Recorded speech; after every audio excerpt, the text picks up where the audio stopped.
From his studios in New York, it's time for Wake Up Call with Dan Tortora, where sports meets life.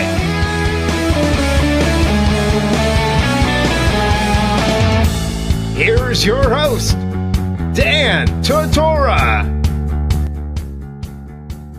Welcome here to a special broadcast of Wake Up Call with Dan Tortora here on the airwaves with Stafford Spreter. Stafford Spreter, no stranger to the broadcast Wake Up Call with Dan Tortora. We have been on site with one another at the Wildcat Sports Pub on 3680 Milton Avenue, right over the hill from West Genesee High School. And, of course, he's been on the show a bunch of times here as well. So with that being said, in this special Section 3 Class AA tournament special as we head into the championship game, which will now be played on Sunday, March 4th at 9 a.m. Eastern Time. It's an honor and a privilege to have representation from West Genesee, and that being the head coach of the girls basketball team, Stafford Spreter. Stafford, how you doing today?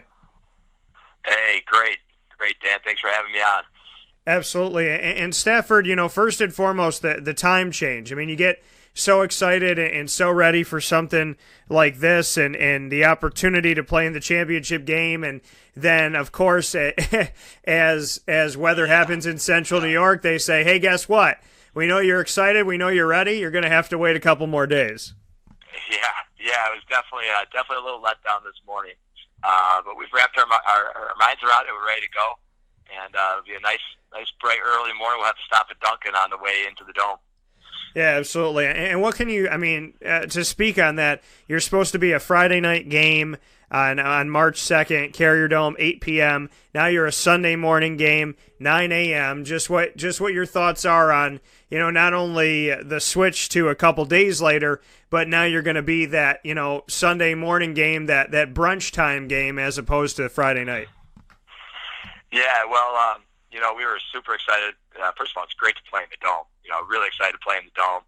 And it was going to be great tonight. We were going to be kind of like the nightcap. But, things happen. And Syracuse plays tomorrow. So they can only play tomorrow night at 7 and 9. So, and then they have a whole full slate of boys games on Sunday. And they start at 11. So the only spot that's open now is 9. And, it is what it is. We'll have a nice early practice tomorrow. I don't think the girls will like that too much, but it'll be a nice and early, kind of get us ready, playing early, get our bodies ready, playing at that time of day. And I think right now it kind of stinks, but bottom line is we'll be ready to go. We'll be excited to play. And to use this to your advantage, obviously, you get some more practice time. There's obviously, snow that's been affecting everything and the weather. But, just to look at the fact that you have a little bit extra time to prep, to look at film, to go over things, to go through your game plan, go through walkthroughs, go through another practice or so. Just, what this does, as much as you were excited to get the game going on Friday night, just what it can do for you as you set up for a team that you'll now be playing for the third time this season. Yeah, honestly, I think it does actually help us.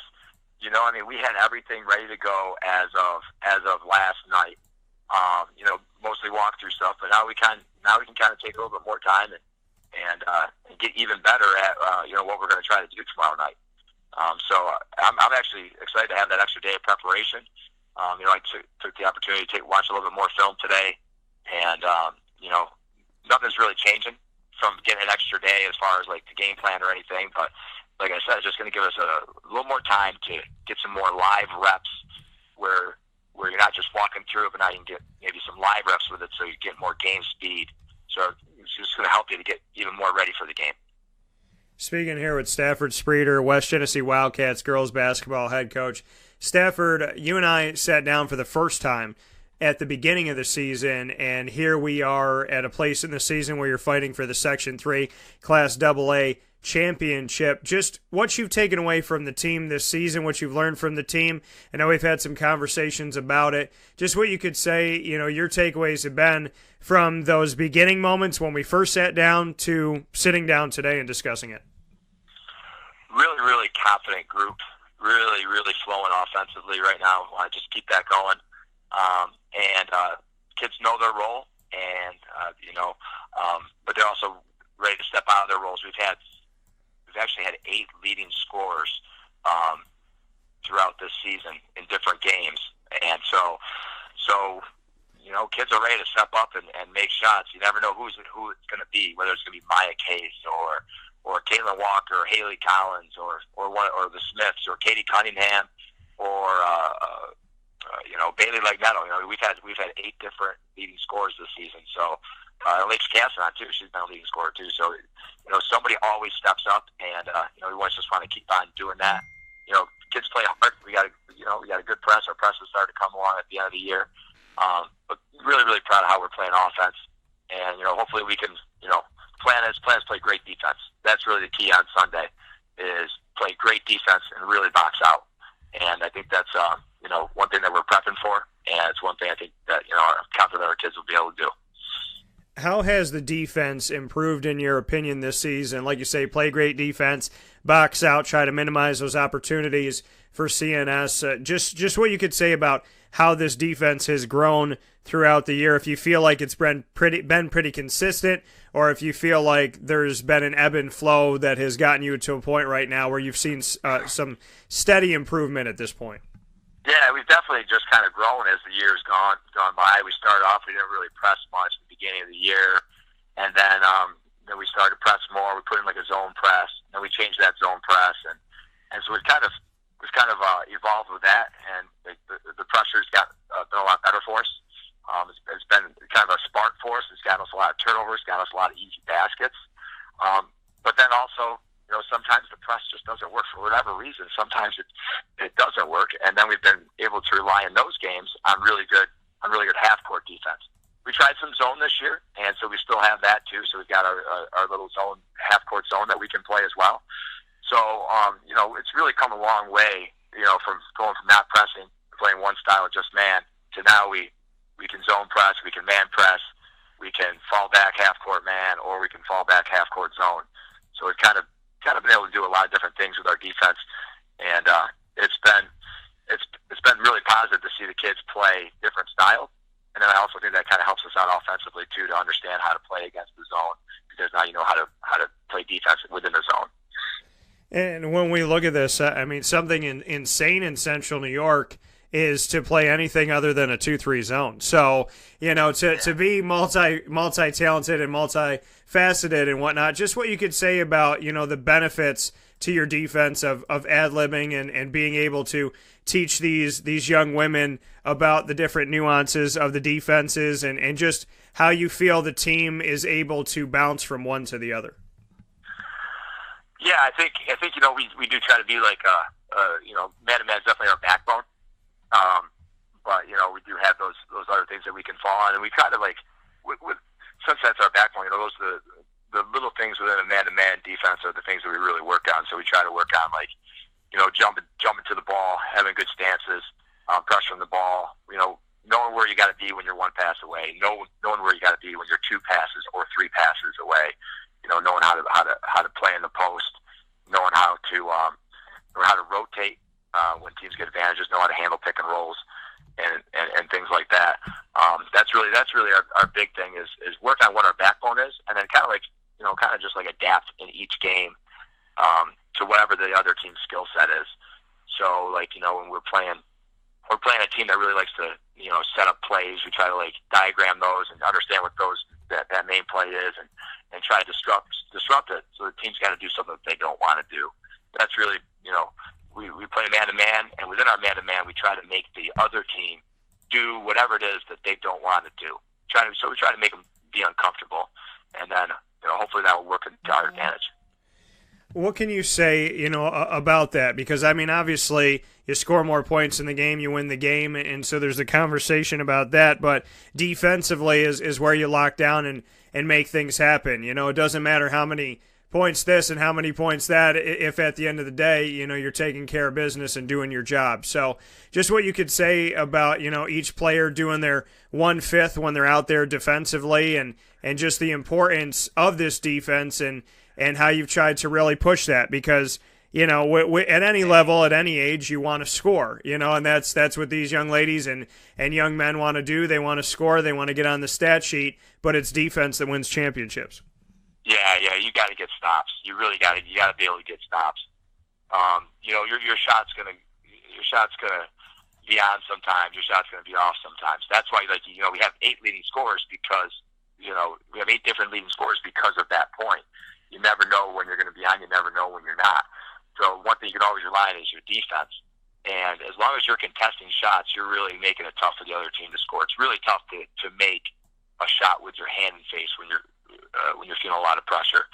So trying to be consistent in that, and everybody knowing their job, is really, really important within our defense. But you gotta get stops. They say defense wins championships, and you have to be able to come out and stop the other team from doing what they want to do. And if you can do that, you're going to put yourself in a pretty good position to be successful. What can you say, has been the biggest improvement of the team this season, just what you've seen out of, speaking here with Stafford Spreter, West Genesee Wildcats girls basketball head coach, what have you seen from the team as far as improvement-wise up to this point? Really offensively. Offensively, the last few years we've always been low 50s, high 40s scoring. And this year we've been pretty consistent right around that 60-point mark. And the big thing that really stands out is our shooting. And like I said, when one kid's not hitting one night, somebody else is. And so it's not just one player that can knock down threes. It's a variety of them. And then one thing that it really helps us with that is our offensive rebounding. We've really done a much better job of attacking the offensive glass, especially from the backside wing. And when we shoot, we're not the biggest team. We're also not the smallest team, but we're pretty athletic.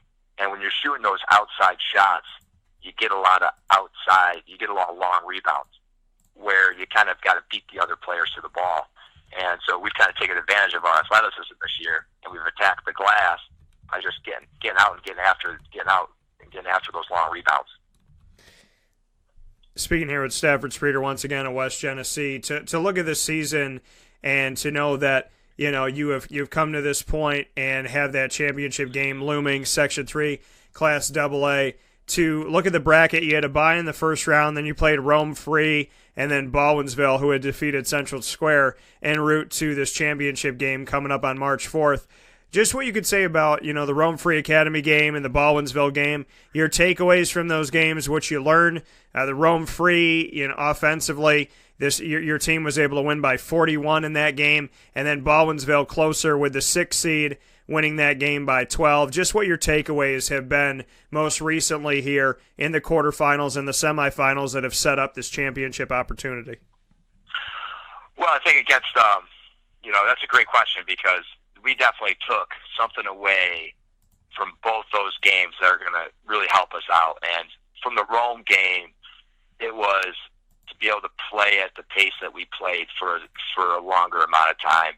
We played at a great pace against Rome. We ended up getting up 72 shots. We usually shoot about 50 shots a game. We ended up getting 72 up in that game.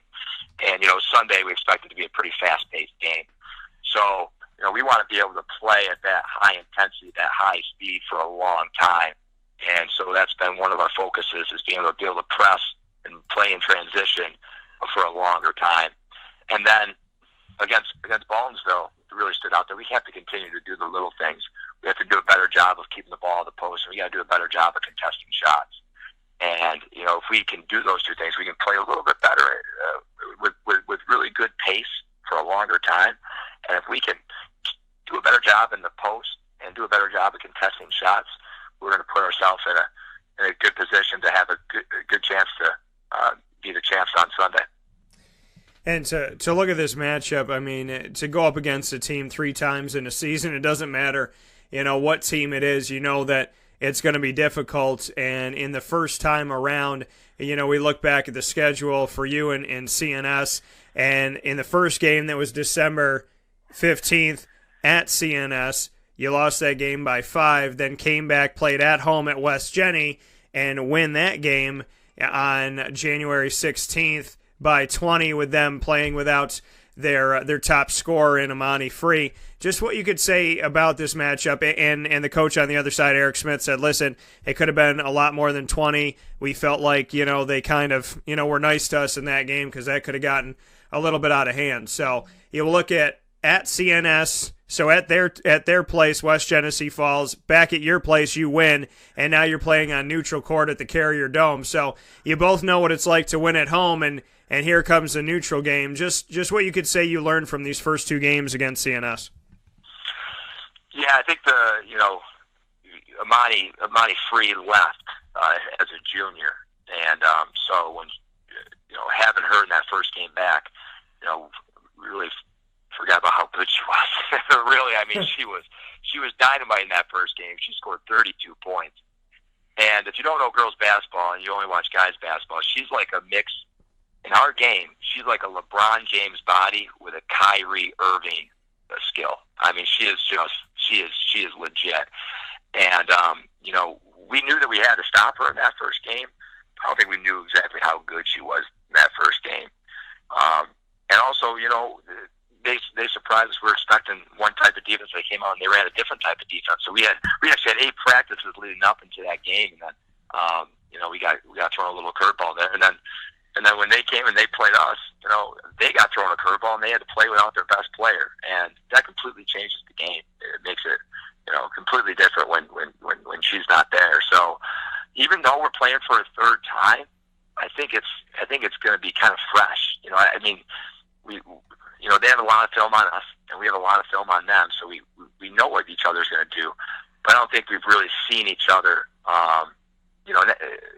at our peak, which I think both teams are playing really, really well right now. So I think it's going to be a lot of fun. I think it's going to be a great game for anybody that likes good high school basketball. I think it's going to be a great game to watch. I mean, you got 2 really good teams that are playing really, really well right now. They have really, really good players that are like really athletic. And it's going to be a lot of fun at the Dome on Sunday. I hope that even though it's 9 o'clock in the morning, I hope people come out and watch us, because it's going to be a heck of a game with 2 really, really good teams. Well, I mean, and normally it is. It's that night ender. It's the game that you wait all day for, and so it's just kind of that strange situation. But as I've said before, the March Madness is not on the basketball court as much as it's the weather in Central New York. So we had that 60-degree weather plus where you want to take the jacket off and hang out at the end of February and have a good time. You're thinking about going to Disney and, let's get the kids in the car and let's get the hell out of here. And then there's that feeling of let's get in the car and, like, really for real, just get the heck out of Dodge, because there's snow back and it's packing snow, and there's over a foot that happens overnight and it snows all day long. So, I mean, it is a very interesting scenario that a 9 a.m. game is the game between number 1 and number 2. Yeah, it is. You know what? I think there's a lot of people that are excited about coming, and are still planning on coming.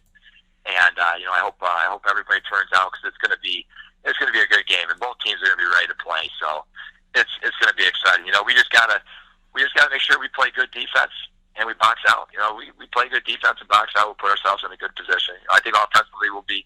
I think we've been playing pretty well offensively, so I expect to continue. They play great defense though. They play phenomenal. They play a phenomenal 2-3 zone, and they're really, really good with it. So they will make it tough for us on offense. And so that's why it's even more important for us to make sure we play great defense and we box out. And when we go back to that game, before I let you go, Stafford, to look at this, with the win that you had over CNS in the most recent game on January 16th by 20, and they didn't have Amani Free, what can your takeaways be as a coach when you're going up against a team and you get a win, but they don't have their best player who could score 20 to 30 points in a game? I mean, what is kind of the takeaway? Because you're happy you got the W. It's a big-time win against a good team, and obviously a team that was more than prepared to get to where they are right now to meet you in the championship. But when they don't have their best player, just how you walk away from a game like that. You got the win, but, under a unique circumstance. Yeah, definitely. I mean, that was it. Even though she wasn't there, it was still a really good win for us. We took a lot of good things out of that. I mean, they played without her, I think it was 2 nights later, and they beat a really good team who made it to the semifinals. I 30. So even though they don't have her, they're still a really good team. So to play as well as we did that night, definitely a lot of positive things to be taken away from that. I thought offensively, we were a lot better, and I thought that we got out defensively and played the way we wanted to defensively a lot more than we did the first time. So although she wasn't there, she makes a huge difference. Definitely some positive things you can take from that game, offensively and defensively. And as you move forward in this one, I mean, you spoke about how they play, a good 2-3 zone, how they're a stacked team, and how they have great abilities. Just what you could say about the coach on the other side, Stafford. I asked Eric about you. I want to do the same. Just what you could say about Eric Smith and what he's done with the CNS North Stars program up to this point. Well, I've been watching Eric's teams for about 10 years now, and one thing that just stands out to me is that they just play basketball the way that you want your kids to play basketball. Their first 3 steps in transition are as fast as they're supposed to be every single time. The kids that are supposed to go to the offensive glass go to the offensive glass. The kids on defense are in position to box out. They know how to break presses. They know how to press. They know how to run good baseline out of bounds plays. They know how to run good half court offensive sets.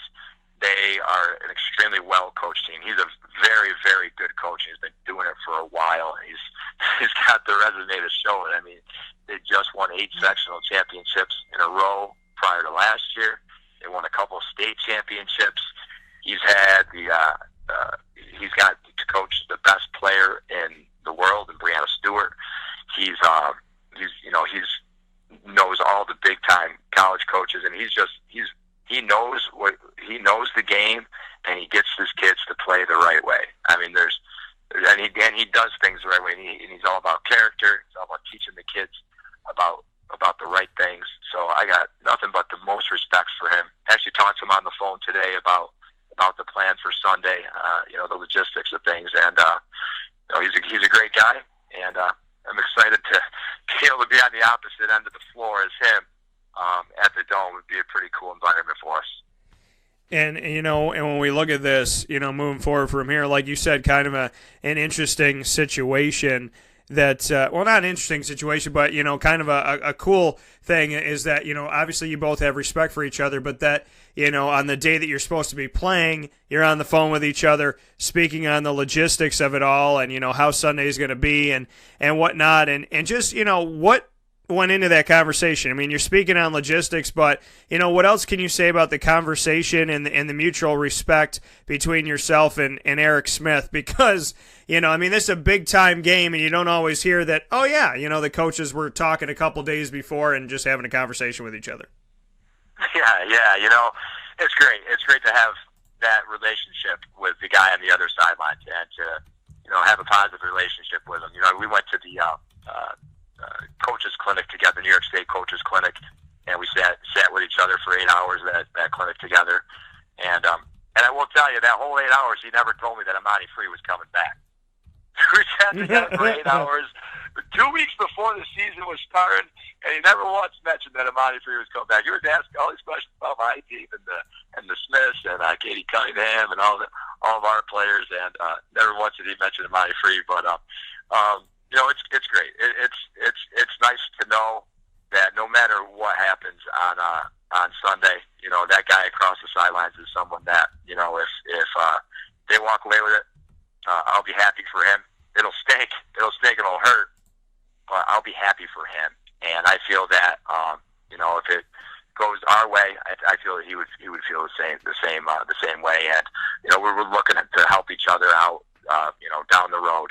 Whether he advances or we advance, we're going to help each other out with the next round and who we're playing and sharing game film and all that kind of stuff. So it's definitely a good thing.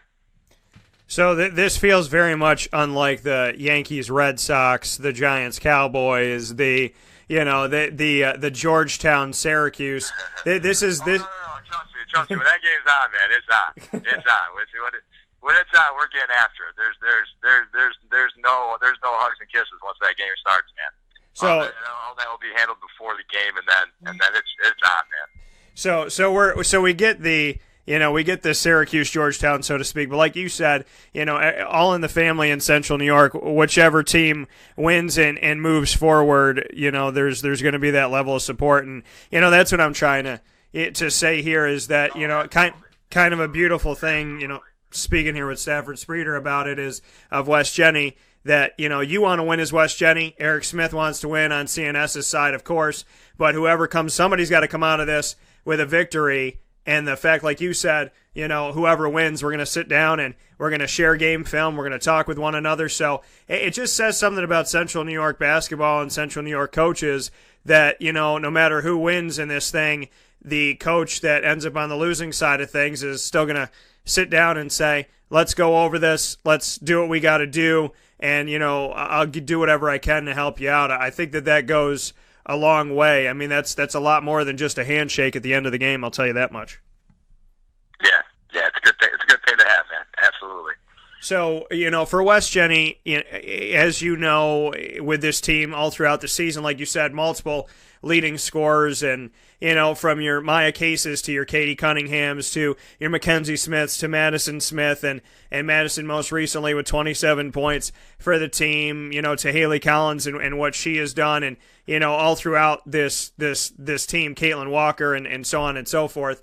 Just what you can say about the layers of talent and what your team brings to the table, that you don't have to go through one person or two players, or kind of lean on somebody every single game, but essentially you can look to Madison and Mackenzie, you can go out to Maya Case, you can look to Haley, you can go to Katie Cunningham and so on and so forth, and know that you have multiple players throughout the season that have shown up in a game and been kind of that hot hand that you can feed when you need to. Hey, it's great, man. It's great feeling to have. You know what I mean? When you got a lot of kids that can play, it's a great feeling to have. And then I tell you, our point guard, she knows, man. She knows who's hot. She directs all the traffic out there. You'll see her. She'll have the ball. She'll be pointing who to go where. She'll be setting up the plays. And she's got a great feel for the game. And Kenzie really, really runs our offense and knows who's going to score and who's got the high hand and who to go to. And, she always knows how to find whoever it is that she needs to find.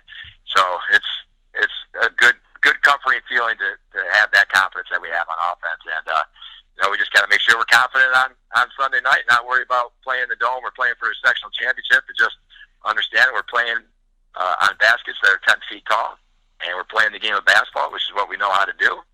And we're on the court with a round ball, and we're playing against 5 other people. And that's what it's all about. It's not about playing, you can't be focused on, oh my gosh, you're playing the Dome, oh my gosh, you're playing for the sectional championship, oh my gosh, this is crazy. You just got to play basketball, man. That's what we hope to do. You got to play hard. So we got to play the game, and we got to play hard. And finally, for you, Stafford, what it means to be a West Genesee Wildcat. I asked you this earlier on in the season. I'm going to ask you it right now, what it means to be a Wildcat. Oh, man, I tell you, it's great. It's about family. It's about commitment to one another. It's about love for one another. It's about everybody doing whatever it is they got to do, try and make us the best that we can possibly be as a team. That's what it's all about. That coming from Stafford Spreter, head coach of the West Genesee Wildcats girls basketball team. They are inside of this Section 3 Class AA championship game happening on Sunday, March 4th at 9 a.m. Eastern Time at the Carrier Dome. Stafford, I appreciate you. I thank you for all your time and always love getting some time to sit down and chat with you, and I know that we'll be doing it again very soon. Hey, Dan, thank you so much for covering us and giving girls basketball the exposure that it deserves. We got some great players. We got a great game, and I really, really appreciate you doing a great job with your show. And good best of luck. I hope to see you on Sunday. All right, man. Thank you very much. God bless. I'll talk to you soon.